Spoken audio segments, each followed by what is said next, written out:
Olá, pessoal. Boa tarde. Sejam bem-vindos a mais um encontro desse pequeno ciclo de palestras que a gente está promovendo com os novos professores, novos orientadores do programa de pós-graduação em Botânica da UFV.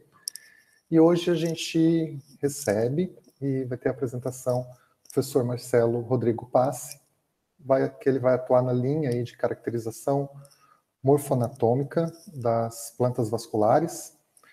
O professor Marcelo é professor adjunto, pesquisador associado com dedicação exclusiva no Instituto de Botânica da Universidade Nacional Autônoma do México. Ele fez graduação, mestrado e doutorado pela Universidade de São Paulo, também fez um pós-doutorado no Smithsonian Institution, no Museu Nacional de História Natural, e trabalha então nessa linha de pesquisa com evolução anatômica, ontogenia, num contexto filogenético, tentando entender os sistemas complexos, que vai ser a apresentação dele.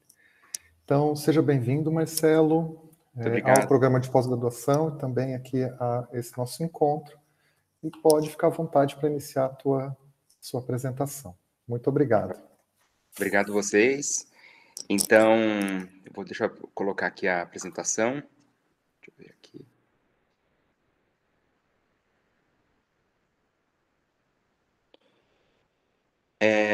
Tá dando para ver, Jefferson? Como é que tá aí? Sim, tá dando para ver toda toda a janela. Agora foi. Ok. Tá perfeitinho. Então, em primeiro lugar, eu queria, obviamente, agradecer muito a oportunidade de falar aqui nesse fórum. Para mim é uma honra fazer parte do programa de pós-graduação de Viçosa, que é uma universidade que eu visitei a primeira vez em 2006, se eu não me engano, e que eu tive a oportunidade de algumas vezes, e eu sei que é uma das escolas brasileiras mais fortes em anatomia vegetal, então fazer parte desse grupo e poder aprender e intercambiar experiências e aprender e também poder contribuir no máximo possível também com a minha linha de pesquisa, para mim vai ser um enorme prazer. Então, como nessa apresentação eu vou falar da minha linha de pesquisa, que é sobretudo em evolução do sistema vascular, em plantas, principalmente em caules, mas eu vou mostrar talvez um pouco em outros órgãos. A palestra eu estruturei mais ou menos da seguinte forma: eu vou falar um pouco do meu histórico pessoal, que o Jefferson já falou, então não vou entrar muito nisso. Um pouco do México, porque eu, de alguma forma, espero poder ser uma ponte entre Brasil e México. A gente sabe que muitas das plantas, muitos dos grupos estão em ambos os países, então eu quero favorecer ao máximo possível também que isso seja possível, né, esse intercâmbio entre os dois países, e um pouco sobre a Universidade Nacional Autônoma do México, antes de entrar realmente ao tema da palestra, um pouco do sistema vascular e como ele é importante dentro da botânica e como eu uso esse sistema como modelo de estudos. Então, em primeiro lugar, aqui está o Brasil, aqui está o México. Então, basicamente, eu saí de uma área do neotrópico e vim parar no outro extremo, né? Vim do sul para o norte. Eu sou natural de São Paulo, da cidade de São Paulo, e fiz minha formação na USP e uma parte na Universidade de Bolonha, na Itália. Depois estive um ano na Finlândia e depois voltei para o Brasil e, finalmente, do Smithsonian abriram a vaga aqui na Universidade Nacional Autônoma do México. E eu me animei, nunca pensei na vida que fosse viver no México, mas aí eu me animei e falei, interessante, é uma ótima universidade, tem possibilidade de trabalho, e me animei a prestar a vaga, nem imaginei que fosse passar, e no final passei, estou aqui desde 2018. E trabalho sempre com anatomia vegetal e biologia evolutiva e do desenvolvimento. Então, falando um pouco do México, para situar, porque eu mesmo não conheci o México tão bem quanto eu conheço hoje, é um país mega diverso, semelhante ao Brasil, Colômbia, outros países da área neotropical. E tem várias razões para essa mega diversidade do México, e uma das particularidades vocês conseguem ver nesse mapa, que é o relevo extremamente acidentado. Os mexicanos costumam dizer que os deuses pegaram como se fosse um papel, amassassem e soltassem. E aí é o México, então, é cheio de cadeias de montanhas. Então, ir de um lado para o outro aqui geralmente é lento, porque geralmente você sobe até 3.000 metros antes de descer. A cidade do México mesmo está a 2.300 metros, então aqui muita gente pensa que eu estou sempre passando calor, mas aqui é muito mais frio. E Essas montanhas todas derivam naturalmente da conexão de 5 placas tectônicas nessa área onde nós estamos. Então, se vocês virem aqui onde está o México, por isso também tem o efeito colateral de nós termos inúmeros terremotos ao longo do ano, que tem tremores de terra e terremotos, alguns bastante fortes, mas que permitiu o surgimento dessas montanhas, então, da Serra Madre Oriental, Serra Madre Ocidental, um eixo de vulcões aqui que passa bem pela cidade do México. Então, tem aqui vários vulcões ativos, como o Popocatépetl e outros vulcões, e realmente serras ao longo de todo o país, e o que criam áreas de semiárido, mesmo próximas à cidade do México. Então, se eu viajar 3 horas em uma direção, eu posso chegar em desertos de cactos colunares, e se eu, de repente, descer para Acapulco, é uma floresta tropical super úmida. E outra razão interessante dessa mega diversidade do México é que a América do Norte e a América do Sul não estiveram unidas até pouco tempo, então há um grande intercâmbio de espécies entre essas duas áreas. Inclusive, alguns países chegam a ensinar que a América do Norte e a América do Sul são 2 continentes separados, porque justamente eles estiveram separados até o Plioceno.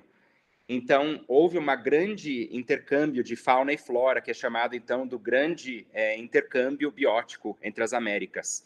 Claro que tem muito mais estudos que ganham celebridade com animais. Então, quando a gente vê um esquilo no Brasil, a gente está vendo um animal que veio a partir da América do Norte para o Sul. E se aqui na Cidade do México a gente pode ver gambás, é porque eles subiram depois dessa junção das duas partes do continente americano. Estou aqui mostrando esse intercâmbio faunístico, mas é igualmente interessante o intercâmbio botânico. Então, aqui muito perto da Cidade do México, onde a gente está, como eu falei, a gente está em altitude. Se nós formos ao Desierto de los Leones, que é aqui bem perto, a 1 hora mais ou menos, é um bosque enorme de pinheiros, abetos e carvalhos, com vários gêneros herbáceos também, de rosácea, piácea. Aqui dá para ver uma piácea, né? Então, é super interessante, que muito pouca gente sabe, mas o México é o centro de diversidade de pinheiros. Tem 135 espécies de pinos no México. É um centro de diversidade de carvalhos, justamente devido a essa migração de flora que veio do Neártico, então, a partir do norte da América do Norte. E, ao mesmo tempo, como eu comentei, se você desce em relação para as costas, onde são nível do mar, a gente naturalmente está em latitude 20, 19, 15, então são florestas tropicais. Aqui vocês veem cecrópias, vários gêneros muito conhecidos e muitos gêneros, inclusive, amazônicos. Então, um aluno que eu oriento aí de Viçosa, já que é o Miller, ele estuda um clado que é o galfimioide de Malpighiaceae, que eu vou comentar um pouco mais para frente, que tem vários gêneros amazônicos, como Lophantera, e tem aqui no México as galfímias super diversificadas. Então, tem esse intercâmbio super interessante entre as floras. Aqui um quetzal, que é muito famoso no sul do México, e que o Montezuma, que foi o último imperador aqui do México, usou as penas para fazer a coroa dele. E há uma infinidade de diferentes biomas no México. É muito famoso pelo Centro de Diversidade de Cactáceas, né, e também de agaves, então, de Asparagaceae, né. Mas tem taxódiums, que também é um taxon mais típico da América do Norte, tem florestas, a onça também chega até aqui, cenotes, que são rios subterrâneos, e que tem uma distribuição condizente que demonstra a caída do meteoro que possivelmente extinguiu os dinossauros, por exemplo, na Península de Yucatán. E um pouco sobre a Universidade Nacional Autônoma do México. Aqui no México, todas as universidades, quando elas têm o título de autônomas, isso quer dizer que não é que elas são autônomas do governo, elas são federais, mas o uso do dinheiro é autônomo. Então, na verdade, as universidades federais também são assim no Brasil, né? Mas aqui no México, esse nome de autônomo é sempre colocado no título das universidades para demonstrar que elas não podem ser pressionadas quanto ao uso dos seus recursos para o uso dos fundos. E a Universidade Nacional Autônoma do México, ela nasce com esse intuito também dessa união do norte da América Latina com o sul. Então, na própria bandeira da universidade, também aparece a águia, que é símbolo do México, porque uma águia sobre uma opúncia comendo uma serpente era o símbolo para os astecas de onde deveria ser construída a capital do Império Azteca, que está na bandeira do México e aparece também aqui na bandeira da universidade, ao lado de um côndor, que é a ave típica, então, andina da América do Sul. E aqui a biblioteca da universidade, então, com alguns murais. Vocês sabem que, artisticamente, o movimento muralista foi muito forte aqui no México. A cidade do México é considerada centro do México, mas, na verdade, ela está mais para o sul, se a gente olhar. O norte acaba sendo muito grande. Na verdade, ele muito mais era México, antes de uma série de acordos com os Estados Unidos, né? Mas os próprios nomes dos estados aqui, Florida, Califórnia, são nomes latinos, que né, derivam dessa origem que antes eram parte do México. Um particular sobre a cidade do México, onde eu estou, é que era uma das duas únicas cidades das Américas, antes de que entrassem os europeus, que já eram cidades. Então, a cidade do México e a cidade de Cusco já eram cidades grandes e maiores que as cidades europeias antes da chegada dos europeus. Então, a cidade aqui se chamava Tenochtitlan, ou México, realmente. O Império Azteca, então, estava baseado aqui na cidade do México. Então, ainda é possível ver pirâmides tanto no centro quanto em volta da cidade. Atualmente, naturalmente, a cidade do México é uma megalópole de também 16 milhões de pessoas, então, fora as áreas circundantes, né? Então, é uma cidade muito grande. A UNAM é também uma das maiores universidades do mundo, tem 360 mil alunos de graduação inscritos atualmente, e só para comparar, a USP tem 59 mil alunos, segundo o site, o que eu busquei da USP. Entretanto, vocês veem que, comparando, na mesma comparação, tem menos pós-graduandos. Então, realmente, a principal missão da UNAM é com os alunos de graduação, é com a graduação. E tem 15 faculdades e 34 institutos. E essa é uma diferença interessante aqui, que eu também aprendi chegando aqui, que as faculdades se dedicam quase exclusivamente à graduação, e os institutos à pesquisa e pós-graduação. Então, na faculdade de ciências, entram 500 alunos de biologia por ano. Mas no instituto onde eu trabalho, não temos graduação, temos só pós-graduação. Então, o instituto que eu trabalho se chama Instituto de Biologia. Ele então, como eu falei, os pilares são pesquisa e pós-graduação. E ele está ligado também ao Jardim Botânico da UNAM, que tem coleções vivas importantes de agaves e de cactos. E alberga todas as coleções nacionais do México. Então, de todos os seres vivos, mariposas, né, borboletas, aves, mamíferos. E está dividido em 3 departamentos, que são Botânica, Zoologia e o Jardim Botânico. O Herbário Nacional também está dentro da Universidade Nacional do México, tem 1.500.000 plantas, e principalmente do México e América Central. Então, é um herbário muito grande, para quem tem ideia dos números. Se eu não me engano, o herbário do Rio de Janeiro tem 600.000 a 700.000 plantas. Então, por que será que o herbário é tão grande aqui no México, né? Na verdade, por muitos anos foram contratadas pessoas exclusivamente para coletar. Então, havia botânicos contratados coletores. Hoje ainda existem 11 técnicos que têm ou mestrado ou doutorado que fazem a curadoria da coleção. Então, são pessoas que estão constantemente trabalhando na coleção. E 11 funcionários, além desses 11, que só montam planta. Então, realmente, a coleção cresce rápido.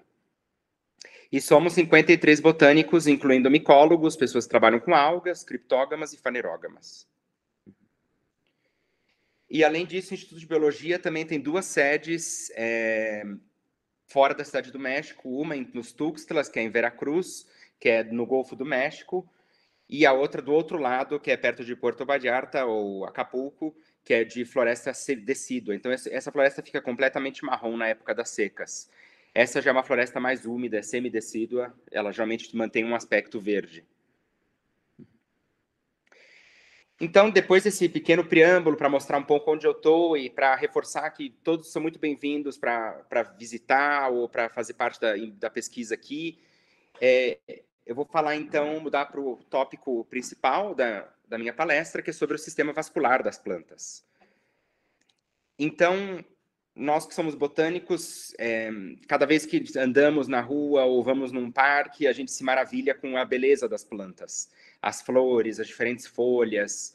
E essa mesma diversidade que nos maravilha nas plantas quando a gente está no campo, também está no interior das plantas. Então, aqui é só uma ilustração mostrando diferentes tipos de madeiras e como elas são diversas. E o interessante é que, assim como todos os demais órgãos da planta, tem uma grande diversidade e certas características que nos permitem reconhecê-las como sendo de um táxon ou outro. O sistema vascular é extremamente importante nas classificações botânicas, né? Basta a gente pensar que a presença de um sistema vascular já é uma das principais sinapomorfias do grupo principal, ou mais numeroso, não principal, mas mais numeroso de plantas atualmente, que são as traqueófitas. Então, o próprio nome traqueófita vem de traqueia, que era como eles viam os primeiros elementos condutores, né? Eles parecia ser uma traqueia, inicialmente pensaram que deveria servir para condução de ar e não de água, e depois descobriram que era condução principalmente hídrica. Isso há 430 milhões de anos, então.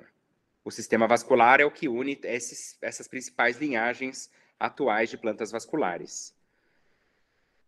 Então, aqui é o aparecimento do sistema vascular, que inicialmente ele aparece com função de condução unicamente, e depois ele acaba tendo a função também de sustentação, mais tarde reserva nas plantas. Depois, dentro de outro clado grande que reúne, então, as angiospermas e as gimnospermas, está a presença do câmbio vascular, que também estava presente num grupo fóssil atual, que são as progimnospermas. Então, o câmbio vascular é um meristema lateral, que tem função bidirecional, então ele produz para o exterior floema secundário e para o interior xilema secundário. Algumas pessoas no Brasil são contra chamar câmbio vascular, elas dizem que câmbio é suficiente.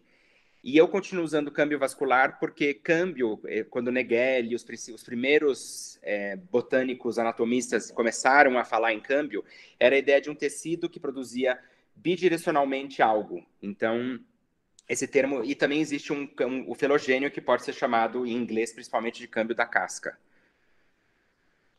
Espero não estar falando muito rápido, porque é uma tendência minha. Os elementos de vaso também são uma inovação extremamente importante dentro das plantas vasculares. Eles apareceram pelo menos 3 vezes independentemente, então existem alguns pterídeos em samambaias que têm elementos de vaso. Dentro de Gnetales, também Ephedra e Gnetum tem vasos. E o que seria vaso, né? Vaso é quando já tem uma perfuração, realmente. A água passa livremente, porque na célula que havia anteriormente, nas traqueídeas, a água tinha que passar através de pontuações intervasculares. E sempre tinha que passar por membrana primária e lamela média. E já na placa de perfuração é realmente um caminho aberto, né? E também reúne aqui em todas as angiospermas, a maioria das angiospermas tem vasos também. E dentro das angiospermas, outra sinapomorfia desse grupo, para que vocês vejam a importância do sistema vascular, é a presença do elemento de tubo crivado. O elemento de tubo crivado é uma célula diferente das células condutoras do floema anteriores, que são as células crivadas, porque eles têm uma célula parenquimática muito proximamente associada, que é a célula companheira, que é o que faz tanto mantém a célula do elemento de tubo crivado viva, porque ela perde o núcleo, quanto faz o carregamento e descarregamento de açúcares. Então, como não tem núcleo no elemento de tubo crivado, é a célula companheira que vai permitir que entre o açúcar e saia o açúcar das zonas de produção para as zonas, né, onde o açúcar tem que chegar, por exemplo, nas raízes, nos caules. E em monocotiledôneas, há um evento interessante, que é a perda do câmbio vascular, provavelmente devido à evolução de um sistema bastante primário, bastante especial das monocotiledôneas, que é o tactostelo. Então, é uma das poucas sinapomorfias de uma ausência. A gente sempre fala que uma característica, você não pode usar uma ausência para delimitar um grupo, mas nesse caso é tão importante que acaba se usando a ausência de câmbio como uma das sinapomorfias das monocotiledôneas. E, finalmente, então, agora que eu tentei convencê-los de que o sistema vascular é muito importante para a nossa compreensão da classificação vegetal, eu vou mostrar um pouco como eu tenho usado o sistema vascular até agora nos meus estudos e nos estudos com os meus alunos e colaboradores. Então, a ideia básica desde o início tem sido diversidade. Então, tendo a diversidade e tendo hipóteses filogenéticas, tentar entender como essa diversidade se distribui dentro dessas filogenias e o que levam esses caracteres a se modificarem em alguns grupos. Então, o que exatamente é o que eu venho estudando? Então, principalmente, até hoje, eu tenho trabalhado muito com ontogenia e filogenia de variantes cambiais. Eu vou explicar mais para frente o que são variantes cambiais e vai ser o tema que eu vou tratar mais aqui. Eu também trabalho com diversidade e evolução de anatomia da madeira e da casca, tanto floema quanto periderme, e tenho querido entrar agora cada vez mais em anatomia caulinar de monocotiledôneas, porque aqui no México tem uma quantidade muito grande de asparagáceas. E, basicamente, o que eu preciso são, então, produzir estudos anatômicos, filogenias e usar métodos filogenéticos comparativos para entender esses dois aspectos. Então, a principal pergunta é como e quando teriam se originado as variações cambiais, que são, então, o que eu vou explicar o que é agora. Na maioria das plantas, quando você corta uma madeira ou pensa numa madeira cortada num tronco, tem um câmbio vascular que eu comentei, que é o meristema que produz a madeira para o interior, que é um meristema único e produz mais madeira para o interior do que casca para o exterior, do que floema para o exterior. Então, vocês podem ver que esse é o geral de uma planta comum. É muita madeira e um pouco mais de floema produzido por esse câmbio. E as variações cambiais seriam variações sobre esse tema. Então, aqui, por exemplo, temos floema dentro da madeira. Então, isso é considerado uma variação dessa atividade inicial. Os primeiros pesquisadores que estudaram essas variações cambiais chamavam isso de crescimento anômalo, porque parecia uma anomalia. Depois, como viu-se que, na verdade, essas variações eram muito típicas de alguns grupos, decidiram mudar o nome para variações cambiais. E aqui só uma ideia da diversidade que pode haver de tipos diferentes de variações. Então, caules altamente assimétricos, como aqui em Heteropteris nordestina, Thunbergia, que tem floema dentro da madeira, ou strychnus, as bignoniáceas, que eu vou mostrar em maior detalhe, que tem cunhas de floema, as sapindáceas, que podem ser caules compostos, são vários cilindros vasculares unidos num único cilindro, câmbios sucessivos, então aqui menispermácea, algumas leguminosas vão produzindo vários novos câmbios, e que esses câmbios vão produzindo mais e mais tecidos. E essas variações cambiais, elas evoluíram múltiplas vezes também dentro das plantas vasculares. Elas estão, obviamente, ausentes em monocotiledôneas porque elas não têm câmbio, mas elas estão presentes em magnolídeas, rosídeas e asterídeas. E aqui todo mundo comeu uma variação cambial em algum momento da vida, porque aqui todo mundo já comeu beterraba. Beterraba é uma amarantácea e tem câmbios sucessivos nessa raiz. Então aqui, né, todo mundo já tem um bom conhecimento delas. Elas são mais frequentes em lianas, então a gente encontra um grande número de lianas com variações cambiais, justamente porque ao colocar tecidos macios com tecidos rígidos, as variantes cambiais tornariam os caules mais flexíveis. E parece, então, ser um bom mecanismo para transformar algo rígido, que era uma planta ancestral, né, que tem madeira, em algo flexível, essa mistura de tecidos macios e rígidos. Mas está presente também em raízes, está presente em alguns caules de plantas arbóreas, como a vicênia dos mangues, e tem sido o meu modelo de estudo. Então, em primeiro lugar, o que eu faço é tentar entender na ontogenia como aparecem essas variações. E o que a gente vê é que, na maioria dos casos, o caule começa com crescimento normal e, pouco a pouco, vão havendo modificações.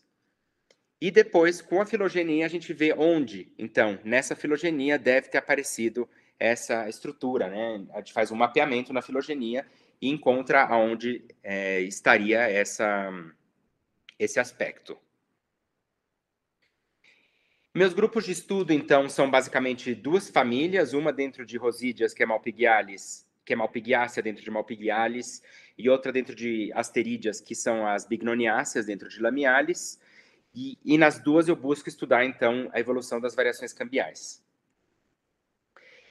E eu escolhi essas famílias porque elas são famílias que têm uma grande abundância de lianas e filogenias bastante robustas, e também sempre buscando colaborações com os especialistas dessas famílias. Então, em Bignoniácea com Lúcia Lohmann, nas Malpighiáceas com André Amorim, com Charles Davis, de Harvard.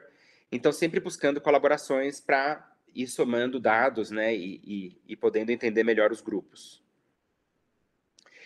Em Bignoniácea, que é uma família muito conhecida, que é a família dos ipês, que é a árvore símbolo do Brasil, e é a árvore mais conhecida, poucas pessoas sabem, mas metade da família Bignoniácea é de lianas. E essas lianas têm esses caules com essa variação cambial muito bonita, que é uma cruz de Malta, né? Então, apesar de terem várias linhagens de lianas dentro de Bignoniácea, só uma linhagem, que é Bignone, tem essa variação cambial, e é a linhagem mais abundante. Então, há sempre a pergunta de será que são as variações cambiais que foram talvez uma inovação chave desse grupo? É algo difícil de responder porque não há variação cambial nas outras tribos de Bignoniacea, então não temos como testar. Em Bignoniacea, o crescimento começa normal, então aqui é um caule no início de crescimento secundário, ele não apresenta nenhuma diferença, mas logo no início do desenvolvimento começam a se formar cunhas, pequenas invaginações, pequenos arcos, onde o câmbio muda de atividade e passa a produzir mais floema e menos xilema. Isso se torna tão expressivo que, de repente, se formam cunhas realmente de floema.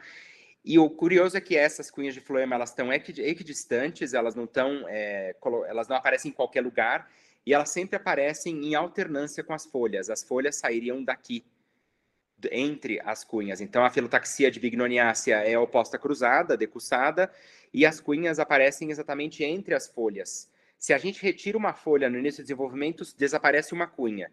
Então, a gente sabe que as folhas são centros produtores de auxina e provavelmente, e que a auxina está ligada em quase tudo, mas também muito ligada na atividade cambial.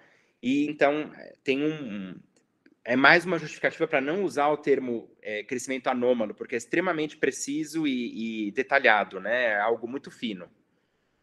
Então, como eu comentei, as cunhas sempre estão entre as folhas. Então, aqui mostrando também no ápice, que a gente pode ver a gema aqui da axila foliar, né? E as cunhas bem entre justamente essas folhas. E como na filotaxia oposta cruzada ela vai indo, de certa maneira, em espiral, essas cunhas também descem em espiral na planta.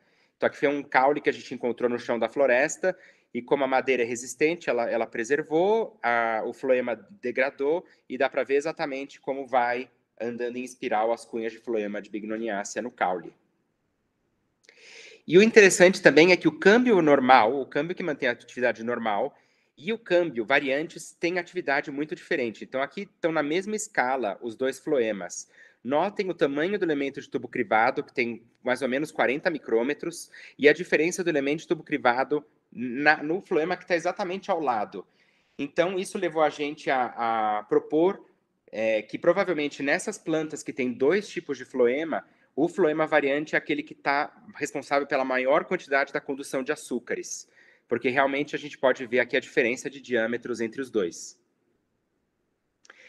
Em Bignoniacea, a diversidade é grande, então eu mostrei um exemplo com 4 cunhas, mas tem plantas que têm 4 arcos, tem plantas como a Pirostégia venusta, o cipó de São João, que tem múltiplas de 4, a unha de gato, que não é o ficus unha de gato, né? Não é ficus pumila, mas a Dolicandra unguscati, que tem cunhas em múltiplos de 4 e eles são um pouco dissectados.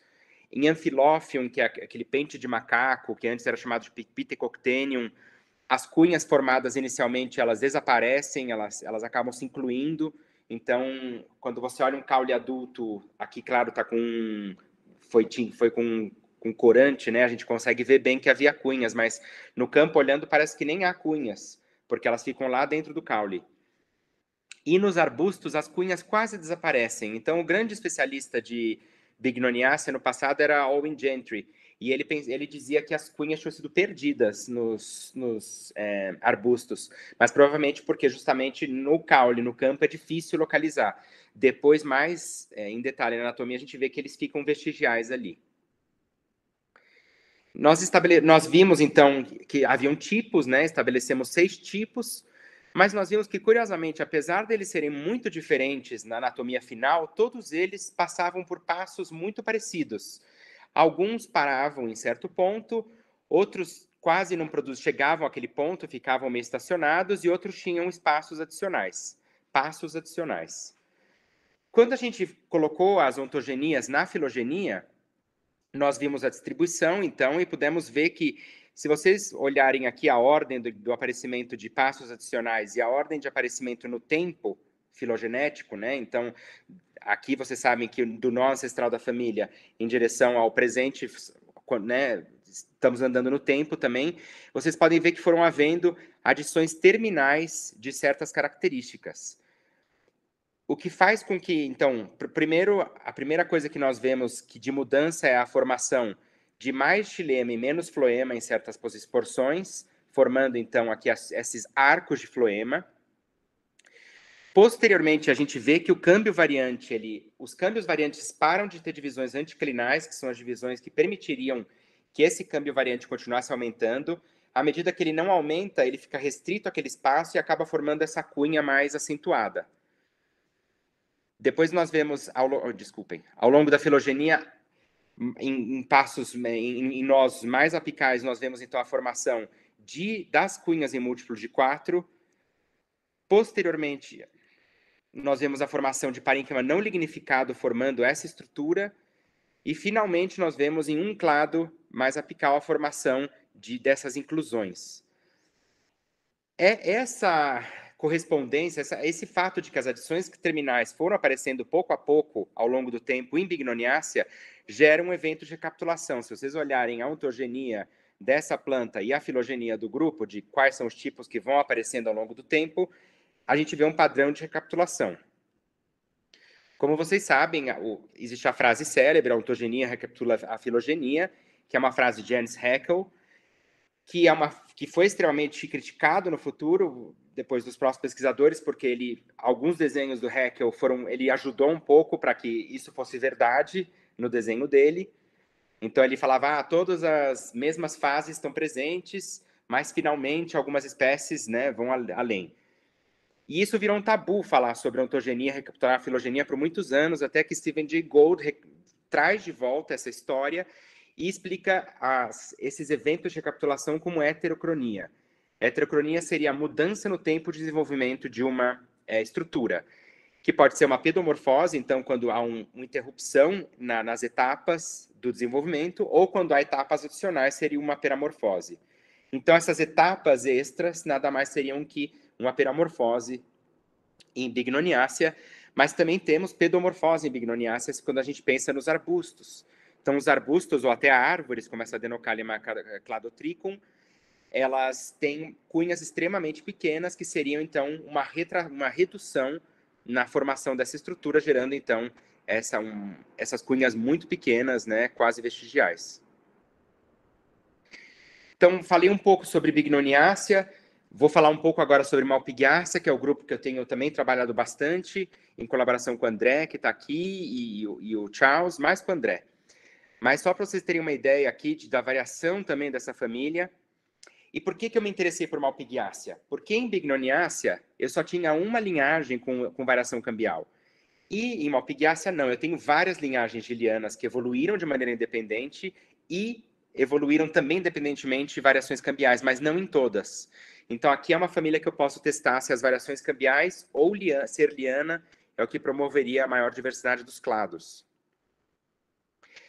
As Malpighiáceas também têm centro de diversidade no Neotrópico, principalmente no Brasil Central, mas tem pelo menos 7 a 8 eventos de dispersão para o Velho Mundo. Então, tem também Malpighiáceas encontradas na África, Madagascar e na Ásia, e um pouquinho aqui na Oceania. E Malpighiacea é uma família fácil de identificar, tem algumas famílias que têm algumas coisas fáceis, né? Melastomatácea, com aquela tipo de venação. Malpighiacea é fácil porque as flores são muito parecidas. E essa estase, né, de flores parecidas na família se deve ao polinizador. Então, essas abelhas, elas têm uma íntima relação com abelhas coletoras de azeite. As Malpighiáceas têm na base, não sei se dá para ver aqui em alguma foto aqui, tem na base glândulas produtoras de óleo, de elaióforos. As abelhas colocam a mandíbula na pétala, numa das pétalas ungiculadas, e com as patas coletam esse azeite, esse óleo, para alimentar as larvas. E essas abelhas estão ausentes no paleotrópico. Então, vocês veem aqui que nessas múltiplas evoluções para o paleotrópico, as flores mudaram mais, porque justamente não tinha pressão seletiva das abelhas. E aqui, então, as lianas em Malpighiacea, aqui quando eu era jovem, mais jovem, depois a gente discute. E aqui, então, as múltiplas evoluções de lianas na família. Então, dá para ver que são inúmeras as linhagens. E a diversidade é muito maior que a diversidade que nós víamos em Bignoniacea. Então, tem vários tipos bem diferentes de variação cambial na família.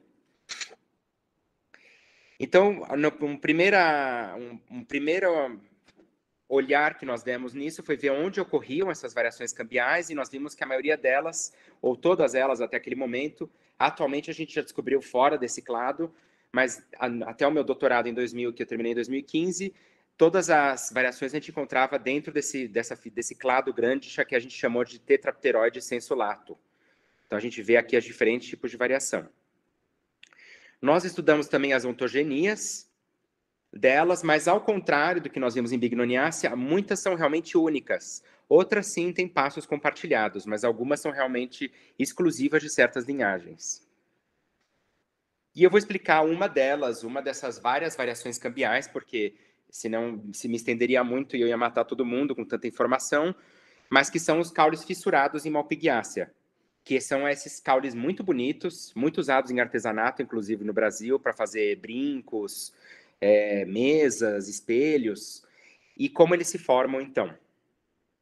Nós encontramos eles em mais de um clado, a maioria deles está no clado Christianeloide, mas também tem Diplopteris, em alguns outros grupos, em Carolos. E nós fizemos, então, o estudo da ontogenia dessa variação cambial. E o que nós vimos é que elas começam também com crescimento normal, com um único câmbio, mas esse câmbio produz no xilema certas faixas, bandas de parênquima não lignificado. Quando a gente ensina na graduação, a gente fala que o parênquima é sempre um tecido não lignificado, mas o parênquima da madeira é lignificado. O mais normal é que o parênquima seja lignificado, exceto quando há exceções, como aqui, que nós vemos essas bandas de parênquima não lignificado. Um segundo passo são a aparição de cunhas de floema, um pouco parecidas, mas aqui vocês veem que as cunhas são contínuas, o câmbio é contínuo, não tem aquela desconexão que há em Bignoniacea. Aparecem essas cunhas de floema, curiosamente também as cunhas de Malpighiaceae estão relacionadas com as folhas, mas ao contrário de Bignoniacea, as folhas estão na mesma área da cunha. E o que acontece nessa planta de diferente é que a base dessas cunhas toca essas ilhas de parênquima não lignificado. E ao tocar essas regiões, o câmbio ele acaba se estendendo para dentro delas e começa a formar tecidos aqui dentro.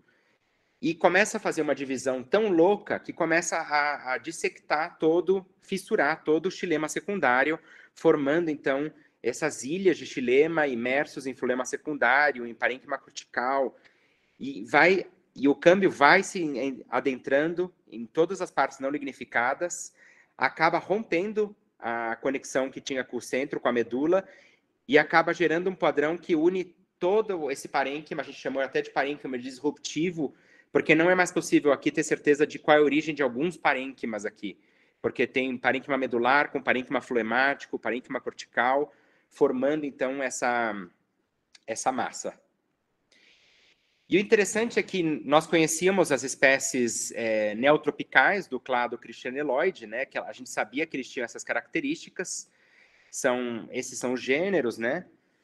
Mas a gente sabia que tinha um gênero na África, e esse gênero da África mudou muito a flor. Então, é um gênero que era bastante diferente em termos de biologia floral. Mas quando nós fomos olhar a anatomia da madeira, né, a anatomia do caule, nós vimos que todas as espécies neotropicais tinham essa forma muito diferente de variação cambial e também a espécie africana, mostrando que a anatomia é mais conservada muitas vezes que a morfologia, né? Então, apesar da grande mudança na morfologia da flabelária em relação ao clado onde ela emergiu, anatomicamente ela é muito parecida. E os próximos passos, agora que nós estamos estudando, eu tenho estudado também com os alunos, as Malpighiaceas, a gente vai verificar se as transições para lianas ou as transições para variações cambiais estariam ou não ligadas também a mudanças nas taxas de diversificação dos grupos. Então, é possível saber, por métodos, né, filogenéticos comparados, onde houve maior diversificação e saber se isso foi derivado da presença de algum possível caráter anatômico ou morfológico. Bom, além desses trabalhos que eu mostrei, eu também tenho trabalhado um pouco com monocotiledôneas. Então, aqui, México tem florestas inteiras de agaves, então é um interesse grande que eu tenho de estudar yucca, agavoide em geral. E também alguns estudos com anatomia específica de madeira ou de casca. Desculpe. Então, aqui mostrando também estudos específicos de casca, né, que é algo que a gente tem feito mais e mais, e inclusive um dos cursos que eu tenho ideia de dar em Viçosa, em breve, de anatomia da casca, quando eu estiver no Brasil, proximamente. E espero ter falado muito rápido, eu agradeço a oportunidade de estar aqui falando com vocês. Eu coloco essa imagem no final, que esse é um dos códigos astecas, e segundo uma pesquisadora da Bélgica, ele foi baseado no caule de uma bignoniácea. Ninguém sabe se é verdade ou não, mas realmente parecem as duas estruturas, né?